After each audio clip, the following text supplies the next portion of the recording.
Welcome to From the Honeycomb podcast. I am your host, Katerina Borenova. Join me as we explore stories of fearless female entrepreneurs and inspiring women in architecture, construction, engineering, and beyond.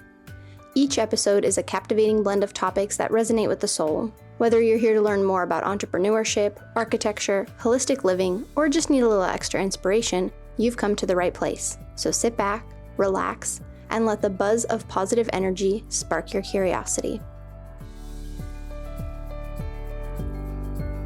Today, I'm excited to welcome Amy Maskell, structural engineer, wife, boy mom, musician, and Instagram reel genius known for her hilarious takes on life as an engineer. Amy brings not only a deep passion for engineering, but also a refreshing sense of humor to the profession, using creativity to solve complex problems and connect with others in the field. And this is my favorite part. She's also a strong advocate for pastel-colored Excel cells because, as she says, no one wants to be visually punched in the face. Testify. Yes. Amy, welcome to From the Honeycomb. Thank you so much. So glad to be here. So happy to have you. I'm really glad we're connecting. Absolutely.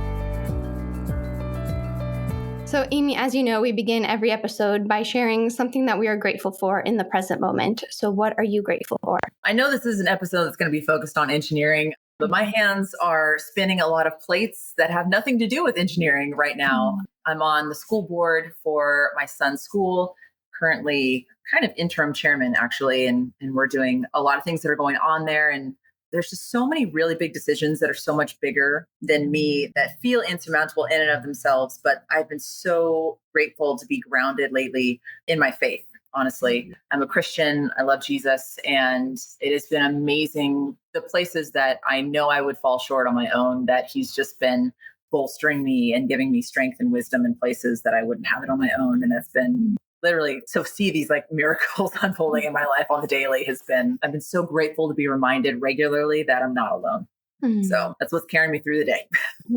I think that is so beautiful. I think especially with everything that's going on in the world, having a foundation of faith, whatever that may be, is just so important. And I think, like you said, you have so much going on, and something to ground you, something to be there to support you is so, so important. And the fact that you found it and you're so grateful for it, I think it's so important. I love hearing what guests have to share about gratitude. I think it's so important to have a faith and anything that you believe in. So I think it's so beautiful that you're sharing that. Hi, it's me, Katerina. Before we jump into today's episode, I want to share with you something that can change the trajectory of your life. If you are ready to start your own architecture firm but are feeling overwhelmed by where to begin, I understand, because I felt the same way when I first embarked on my entrepreneurial journey. This is why I have created the ebook, The Mindful Blueprint for Launching Your Architecture Firm. This comprehensive workbook contains everything I wish I had known before starting my own firm. From building a solid business plan to creating your brand, the Mindful Blueprint for Launching Your Architecture Firm offers a step-by-step guide tailored to your timeline, whether you're launching your firm today, next month, or in a few years. Dive into essential topics like financial planning, organization strategies, and how to secure your first client, all in one convenient resource. That's right, you don't have to spend hours researching. I have done that for you so you can focus on building your business. And that's not all. With your purchase, you'll also receive an exclusive meditation for business owners, mindfulness tips, a crystal guide for support, and gratitude exercises to help you stay focused and positive throughout your journey. Turn your dream of having your own firm into a reality with the Mindful Blueprint for Launching Your Architecture Firm. Click on the link in the show notes to get your copy today. Now, let's dive into the episode. Well, Amy, thank you again for coming on. So how I found you is obviously Instagram. Somehow you popped into my algorithm. I'm like, oh my gosh, these videos are funny. I've shared some of your videos. You just make me laugh. I know I'm an architect, so of course, working with architects. You're actually, I've been thinking about it. You're the first structural engineer I've had on. I've had on civil engineers. So I'll try to handle this responsibility well. I'll represent us well. So yes, thank you. So I think that's fun. I've had contractors on, engineer. You're the first structural engineer. So I know in the real world, obviously we work together, sometimes well, sometimes not, but I think you bring a sense of humor to real life situations. It's just fun. It makes it fun at the end of the day. So I appreciate the videos. But before we get into your videos, did you always know you wanted to be a structural engineer? I would say yes. So my dad's actually a structural engineer. He owns a firm in the town I grew up in. And so I've been surrounded by the industry my whole life. I have Mhm. five brothers and sisters, mixed family, and I'm second from the bottom in that order. And of the six of us, I think I had growing up had the highest propensity for math. So Mm. my dad was always like, "You going to be my structural engineer? You're going to take over the firm?" And I was like, and so age five, you asked me, "What are you going to be? A structural engineer?" You can't even pronounce it yet, but I was going to be a structural engineer. And as I started getting into, I think closer to high school, when you actually have to start Mhm. caring about your academic Yeah. decisions to take you one way or the other, I was kind of at a crossroads, I guess, because it's like that identity crisis. Wait, I'm going to be an engineer. Wait, do I want to be Mhm. an engineer? Like, I don't know. I Mhm. like math, I guess. And in my mind, I kind of wanted to go one of two ways, either like go into medicine or go into engineering. And for me, I also have vasovagal syncope, which means that we're the people that like pass out if we see people getting shots and stuff. Oh my Like seals gosh. pass out at blood. But I'm Yeah. from a hunting family, so like animal blood, no problem. All day, every day, it's fine. But like watching my mom get her blood drawn or something, I'm like, I need to lay down. So I Yeah. was like, maybe medicine isn't the best. And so I actually took this career survey through Crown Ministries, and it doesn't tell you what job you should do, Mhm. but it tells you what sort of a work environment that you'll probably thrive in. And it's like, you will thrive in an environment that is like neat and orderly. And I'm like, engineering, there it is. Here we go. So I went down that path and it turned out all right. I thrived, enjoyed the program. And although, I am technically a structural engineer, the license and the coursework that I went through in college was actual architectural engineering. There's a program at Cal Okay. Poly San Luis Obispo that is just phenomenal for the balance of the academics of engineering, but also the real world application. And so Mhm. students that come out, it's called the ARCE program. The students that come out of that program are some of the best equipped, in my opinion, to jump straight into the field. You're using all the same software, all the same codes that you do. So being able to work through that, realize, getting through the educational process and thriving as much as you can in Mhm. college when Of things course. get crazy and math has more letters than numbers. And you're like, Yes. why? And then realizing like that experience and then going straight into a firm and the job that I got not straight out of college, because I graduated from school in the middle of the recession. Mm. So I stayed in school an extra year to get my master's because it was the recession. There were no jobs. And when I was in school, not only did you have to do the coursework, but you also had to complete a thesis to get your master's degree. Mm. And so I completed the coursework, but you don't have time to work on a thesis while you're doing Mm. master's coursework too. Yes. So I stayed in the area and actually managed a Jamba Juice, which was like my high school job. So I managed a Jamba Juice as a general manager in SLO and finished my thesis that way. And right about the time, like thinking about faith, like right Mhm. about the time that my thesis was complete, a job opened up in San Luis Obispo that I was really hoping for. And this firm is Mhm. like so unlike any other firm that I've ever been in. And it's the one I'm still with today. And so it's just such a phenomenal culture. I was just so, so blessed to be able to get to dive in. And so did I know I wanted to be an engineer? I knew of engineering. I knew I was good at math. I knew I got through the coursework, but really, I think your ability to thrive and be who you think you're going to be is not just based on your technical ability to complete Mhm. coursework in something, but also your ability to thrive in the industry, right? And so part of that is the nature of what you do, but I think an even larger part is the function of who you do it with, right? Mm. So you could be a fantastic architect, but if you're in an oppressive culture in your firm, it'll just suck the life from you. And even the thing that you think you're gifted and good at will seem like poison to you because of where you're doing it, right? Absolutely. Wow. You really hit the nail on the head with that. Oh, wisdom, dropping wisdom right away. I We'll be love done it. with this podcast in 17 minutes. Even less. That's amazing. I do want to back up to your program, though. How long is the architectural engineering program at SLO? What, what should it be? And then maybe how long? Because obviously, It's supposed to yeah. be a 4-year program. There are many people that have taken closer to 5 years. The program that I did, they actually offer a 4+1, where it's a master's and the bachelor's blended into one. I'm not sure if they still have that specific. I think they do actually, but they no longer require students to do the coursework and do a thesis to get the master's. Like you can pick one or the other. I have petitioned the dean since then that maybe I should have two master's degrees because I did both. Yeah. It feels valid to me. That request was denied, but I did get a good, great Yes. job, Amy. I'm like, Yeah. well, that's all I'm going to get as an atta girl, right? And so the danger though with those blended programs, at least for when I was in, was that if you don't complete your master's program, you Mhm. don't get your bachelor's degree either. Like they're tied together because of the way the units are drawn.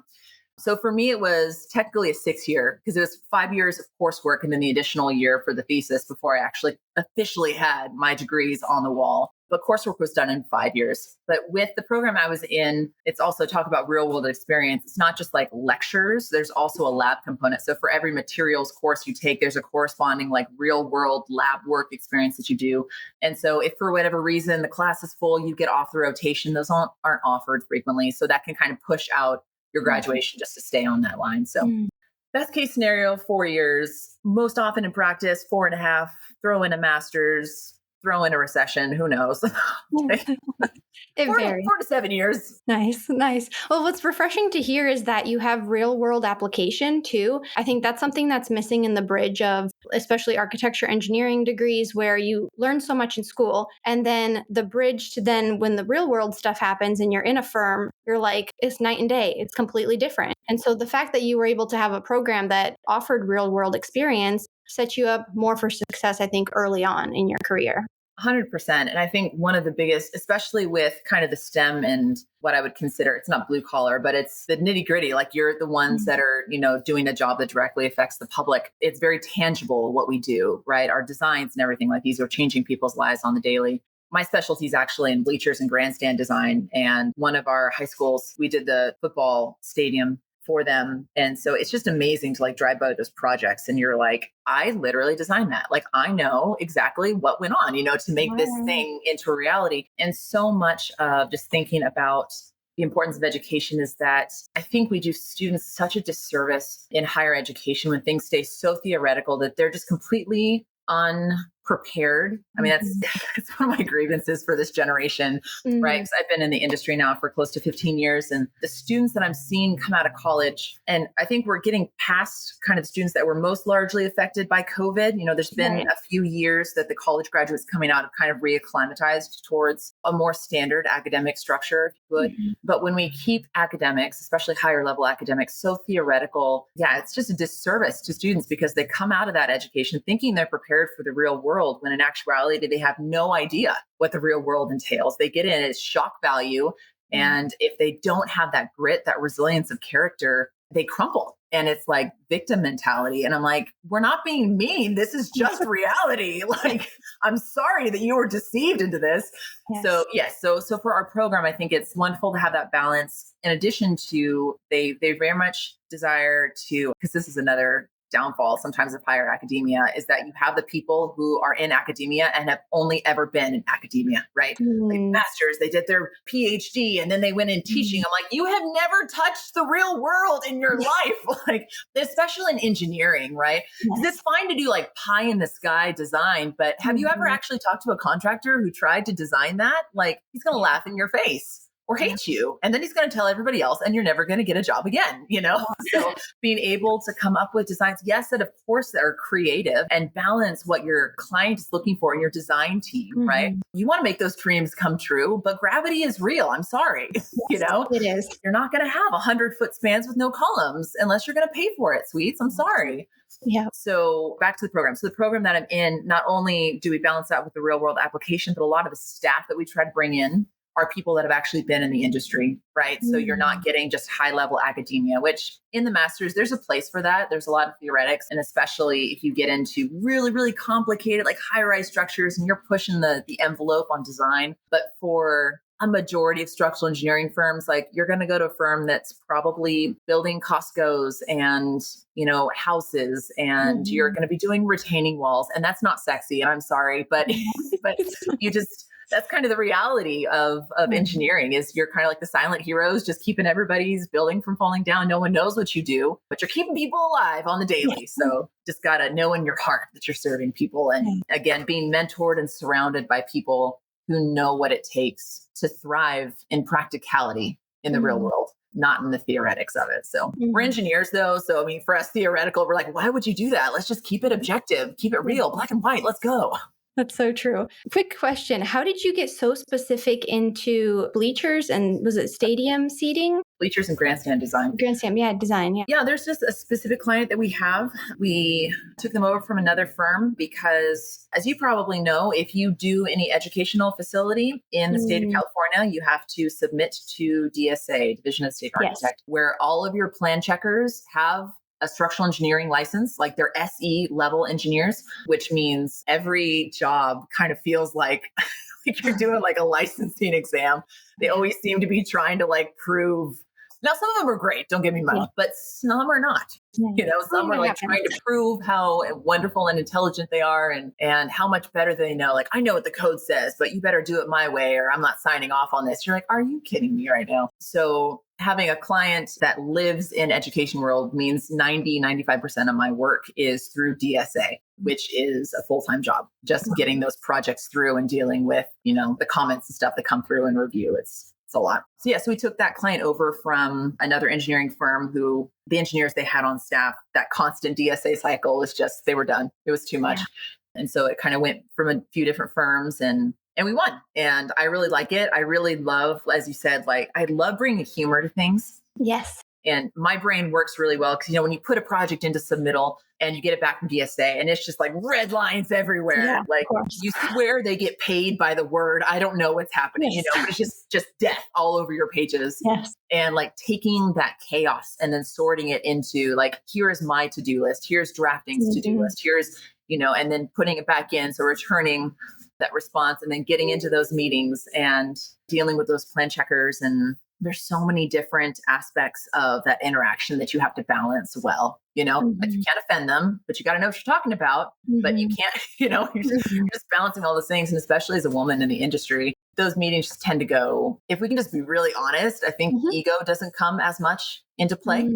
If I'm going into that room versus like the SEOR, who is male and very knowledgeable, but there's just something about it.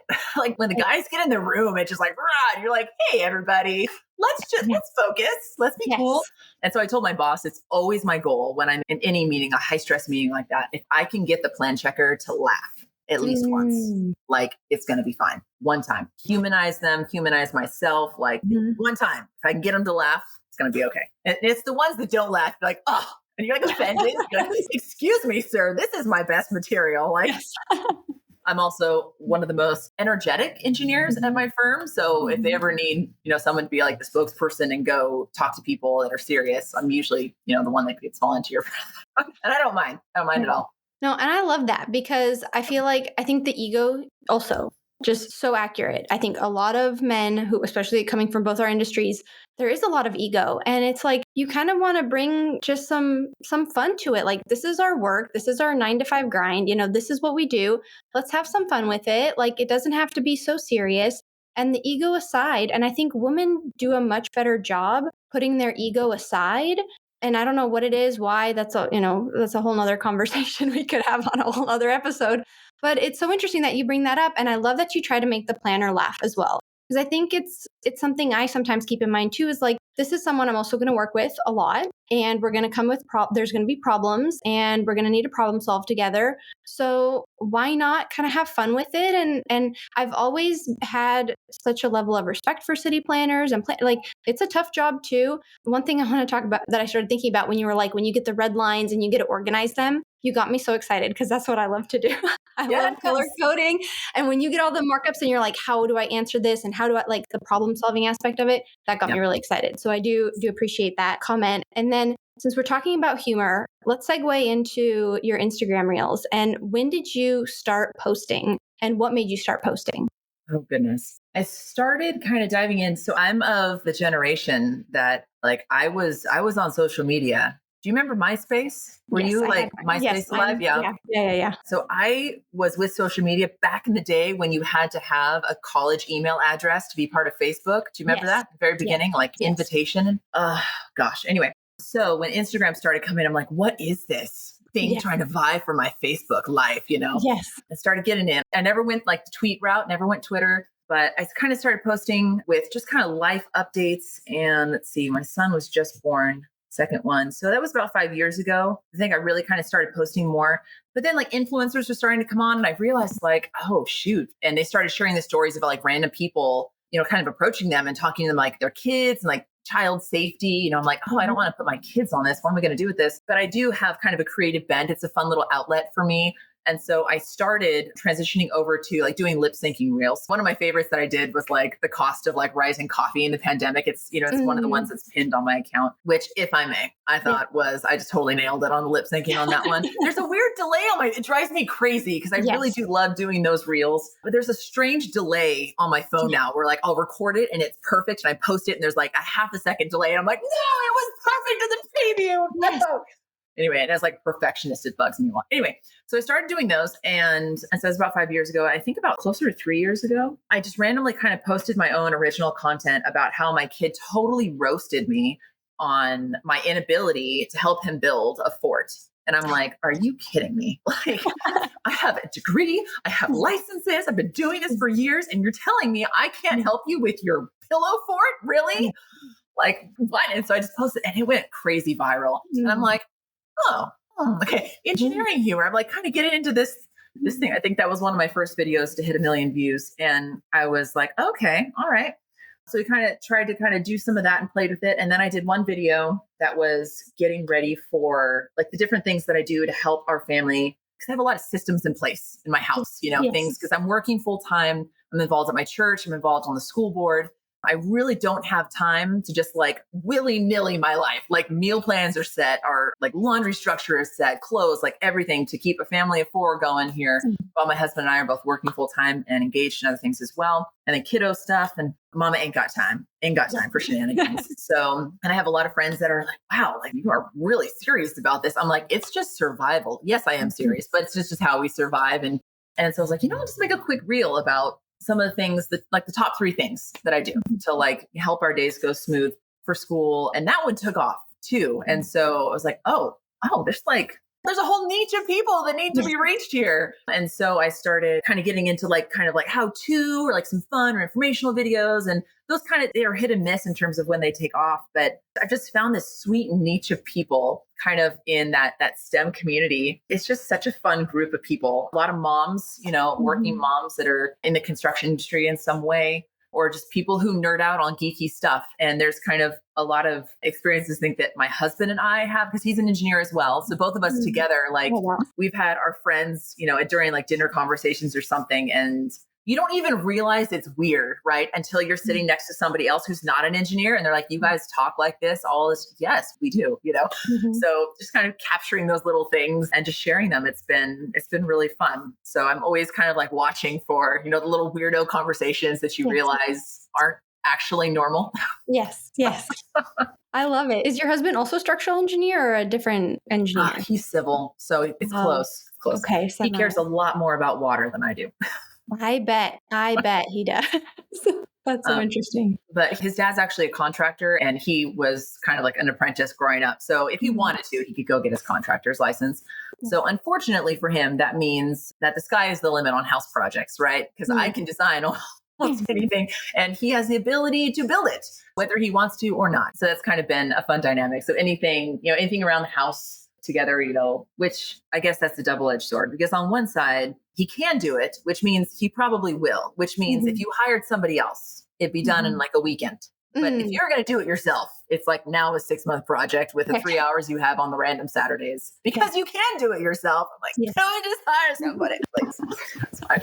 That's so funny. Well, I can kind of resonate with that. My husband's a general contractor, so he gets a lot of stuff done. I like that you brought up too. It's interesting how couples, depending on their profession, especially with like adjacent professions, tackle certain things. Like it's so funny when we were putting together a cabinet that I have in my office. And I was reading the plans, giving directions, and then he was building it. And it's just like, it's so interesting how even from our like roles at work, we fall into those with our partner and it just like kind of works. And we just did everything. And I kind of assisted a little bit, but I was like, really, I'm hands off on this. Like, I'll just tell you what to do.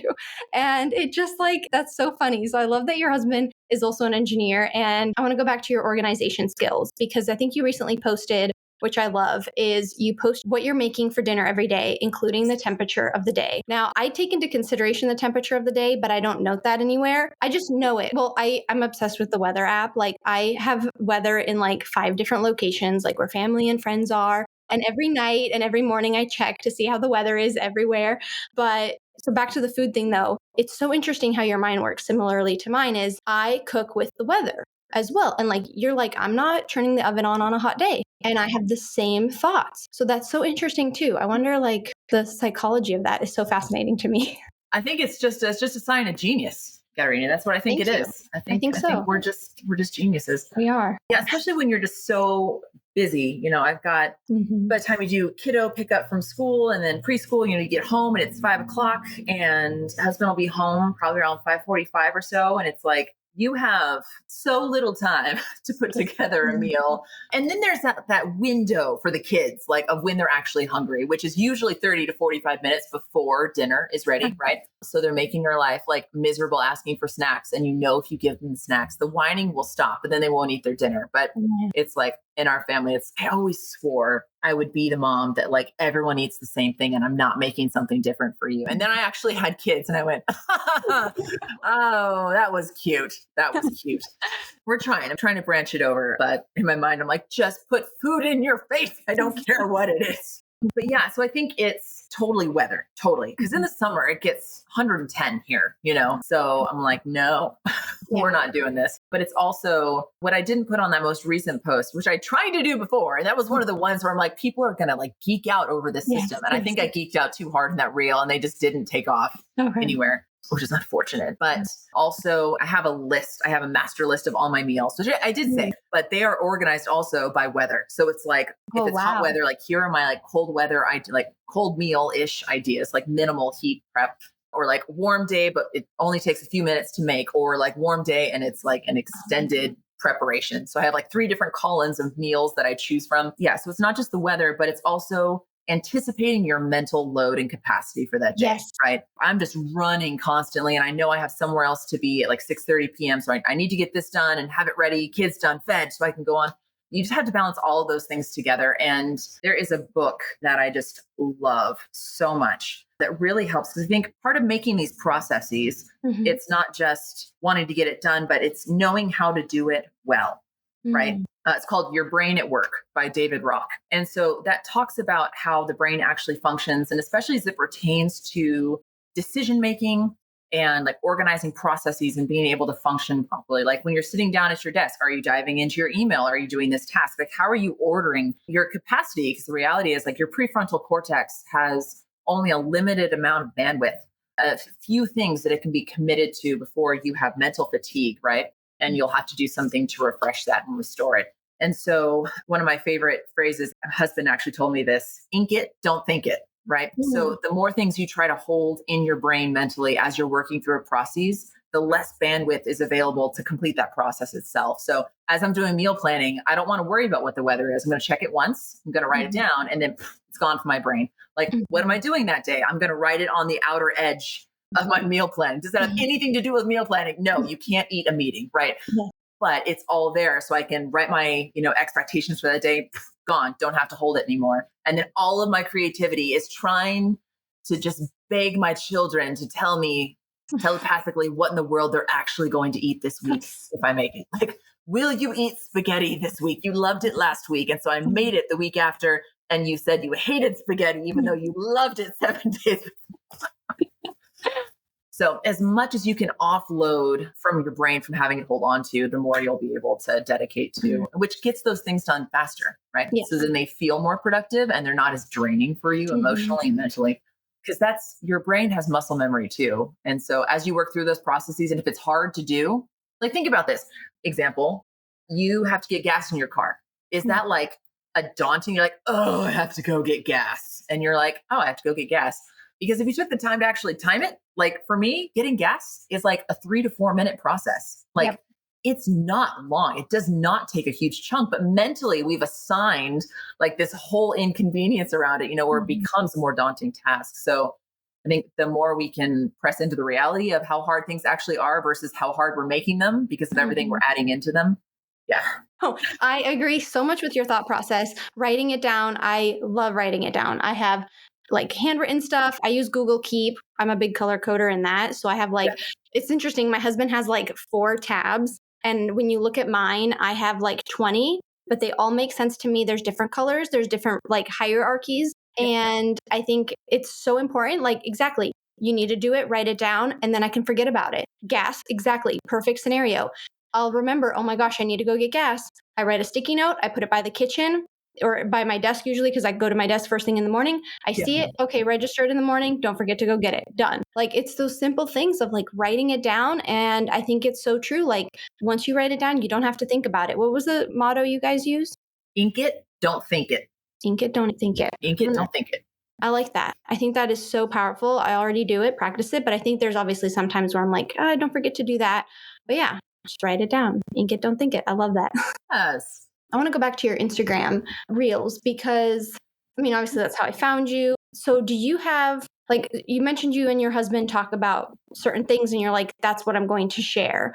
So, like, share with me a little bit, like, the background on your creativity there. Like, because obviously you have an engineering mind and you're very organized, but you also have some creativity. So, like, how do some of those ideas come up? Do you come up with not just like conversations you have with your husband? Well, I try to keep a running list of either things that like happen in the office, which, so I always have like an antenna up now, and I wouldn't consider myself like an influencer or content creator, but I guess I kind of am. I don't know.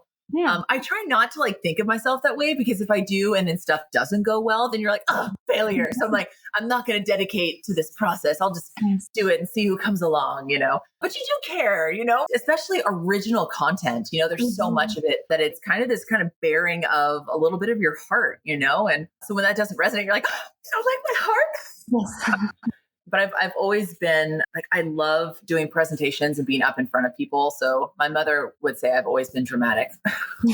So I do like kind of performing in that side. I'm also musical. I have been doing music for decades now. So I think there's part of my brain that's a little bit, but I don't know if that's fair because I think there's, in my firm at least, and maybe it's just because we have a really cool firm. We have a lot of engineers that are also very musical as well. Interesting. So I think that the stereotype is like, we're just like nerdy people that don't have creativity, right? But there are a secret branch of us, apparently, that kind of bridge the right and the left brain, right?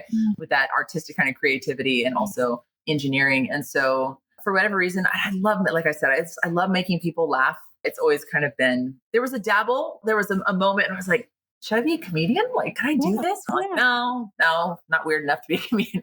Not that funny all the time enough. So yeah, just having that antenna up for trying to grab those organic things. Cause there's on one side where if you try to create content and try to like come up with a scenario that you think will resonate with people, sometimes those things kind of fall flat, like it's like, well, that's not realistic. They can feel that that's not realistic, versus grabbing those organic moments and being like that one. I mean, like right now, spoiler alert, let's check out. I've got the reel list, right? Yes. Which, disclaimer, nobody listening to this podcast is allowed to steal my quasi-intellectual property. I don't think that's the thing. But I have a whole skit about, so things that'll be coming up about being an engineer, like a woman engineer specifically, like with an overthinking brain and some of the conversations I've had with myself.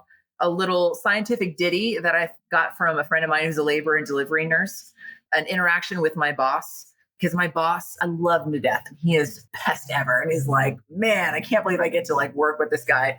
I've known him for the entirety of my career. We've been at the firm together for nearly 15 years and just an awesome guy. But he's like a visionary and he's a little bit more, cast the vision, but he's also a verbal processor. So for me, like I'm the one that's like, I'll take his thing and have to turn it into actionable items, taking that mess and turning it into action. And so like the inner process that goes through me, like as I'm like listening to this, and he's like, oh, I want to do this. And then I'm like, no, just kidding. Okay, no, scratch that. Okay. So like that process. Things that happened with my kids. Oh my gosh. Oh, one of the things was when my husband and I tried to play Monopoly together. Oh, wow. So when two engineers play Monopoly, that was a thing. Times when my husband has to console me because someone dismisses my ability to speak to construction things. I was in like a school meeting and people outside the industry, like they don't know what structural engineers do. Like they have no idea. There was something that came up. Oh my, livid, livid. And they were talking about like, it was like a trellis or something. They wanted to like build this trellis. And I was asking some questions about it, trying to figure out like what the soil type is and what we might Yeah, be yeah, dealing with. There's some drainage issues, which water by others, but still I yeah. was pretending to Yeah. care. And one of the guys in the meeting leaned over and said, "It's a construction thing, Amy. It's a construction thing." And I'm like, Oh man. I'm sorry. Oh, What in the hoo-ha is happening right yeah. now? I was like livid, but I was calm in the moment. But I came Mhm. home and I was like, and he's like, "Do you want to tell me?" Yes, I want to tell you the story. So that'll be a reel. Nice. Also, a time that my boss and we were on a site visit and we went through Starbucks. And my boss is like one of those people who refuse to use the terminology that Starbucks has assigned to their Oh coffee my God. sizes. Like he Yes. won't call it tall, grande, and venti, Yeah.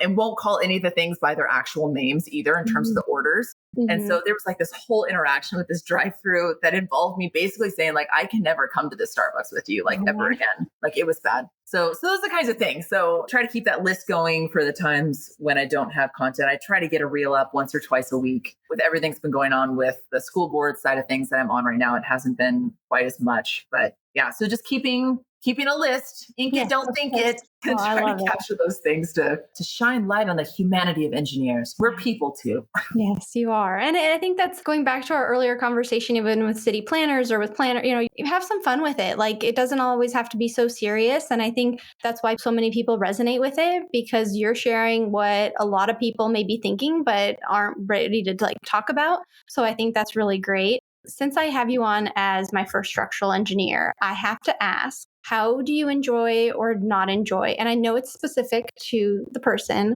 working with architects. I mean, you're exactly right. It so depends on the architect. And not only the architect, too, because sometimes when architects are awful, it's not because the architect is awful, but the client that they're representing can be Mm, awful, right? interesting. A lot of and this has historically been true for us, not really true of the clients that we have right now. But another thing that my firm specifically specializes in, really, I mean, they're really amazing at it, is really high end custom residential work, Mm, like the estate kind of stuff, where like the yeah, mother in law unit is 10,000 square feet, of and course. you're Yeah. like, Yeah. huh, okay. Yeah. Like, how is this somebody's life? I can't even fathom. Yeah. It's as long as you pay your bills, I don't care. Yes. Sure, I will build you Yeah. this house. It has a candy room next to the movie theater, next to the bowling, and Oh you're my like, gosh. Yeah. Yeah. just anyway.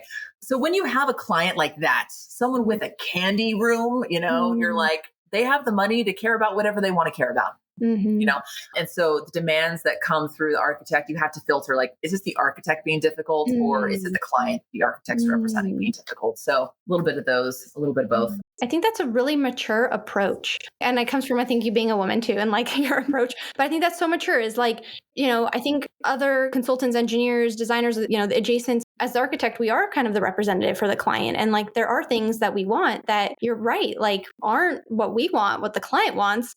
And we may not agree with the client, but that's what they want. And so we got to justify it now to the rest of the team. So I think that the fact that you recognize it may not always be the architect's, desire for that candy room, it's the clients. I think that's really interesting. So I applaud you for that. I think at this point, when you've been in the industry, I think because our firm's coming up on 40 years, I think, and when you have design teams that you trust, so much of your business is repeat clients. Mhm. And so you formed a relationship with these people, right? So when I think about our clients, the architects that we work with right now, we've done work with them. I mean, once you've gone through like hard projects where it's like CA phase Oh intense, yeah. like you get to know these people really, really well. So like you're not just doing jobs with them, like you've done life with them. Like Yes. you know how their kids are doing, Yeah. so you've kind of reached into humanity on both sides. And so that covers over a multitude of sins, if you will. If things get crazy over here, like I'm still reminded that you're a person, that your kid Yes. was just broke their arm, you've got a lot Yes. going on.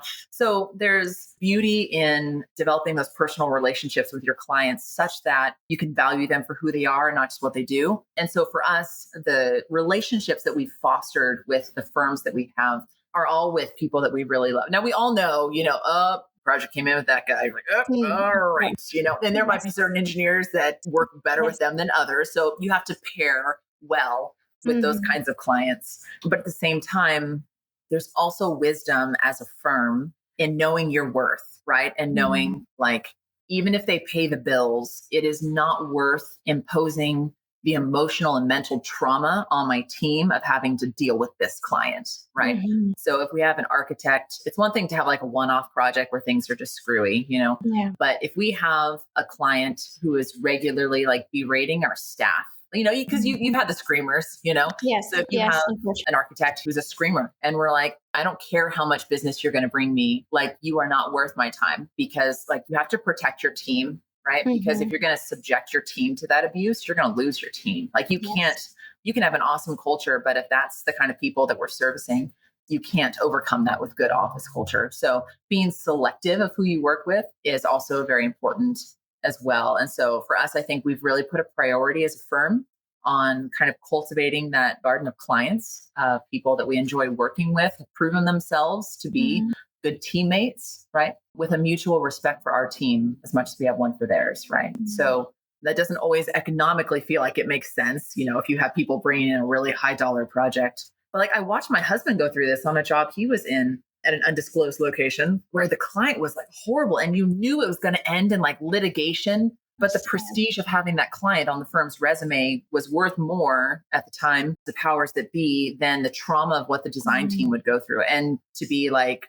going to bed every night next to the person dealing with that and seeing the personal cost to the employees that have to carry that weight of a bad client, like it just really, it's put such an intentionality wherever my career will take me to never be the person that would sacrifice my team for the sake of a contract, No, I think that's so beautiful. I think that's so important.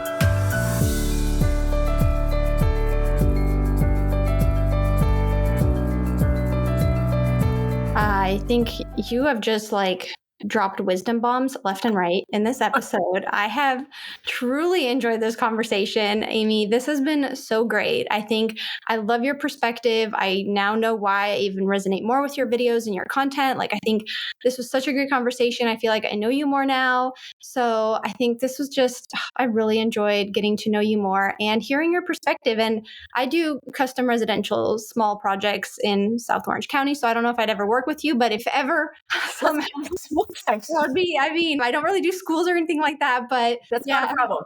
Okay. You would be a joy to work with. And I think this is something definitely as a woman in the profession, I'm looking for other women that I can work with because it just makes an enjoyable project and team. Our CEO is also a woman, I'm just saying. Nice. Come on. It does. It trickles down. I think it trickles down. Again, that's a conversation for even another episode we can talk about some other time. But Amy, thank you so much for taking the time to come on From the Honeycomb podcast. Thank you so much for having me. It's been a joy to be here. And where can listeners find you? Honestly, probably just my Instagram is the best place to be. The handle is at amy.maskell. Just join me for all the crazy that life brings us crazy engineers. Love it. All right. I'll put a link in the show notes for everyone to follow you. Amy, thank you so much. Thanks for having me. Thank you for tuning in to this episode of From the Honeycomb podcast. If you enjoyed it, please take a moment to rate, review, and share it with your friends. To stay connected, follow me on Instagram at From the Honeycomb podcast, and you can support the podcast through the Patreon link in the show notes. And don't forget to subscribe to my monthly newsletter where I share exclusive behind-the-scene content and tips on running a mindful and successful architecture business. Thank you again for listening, and stay curious.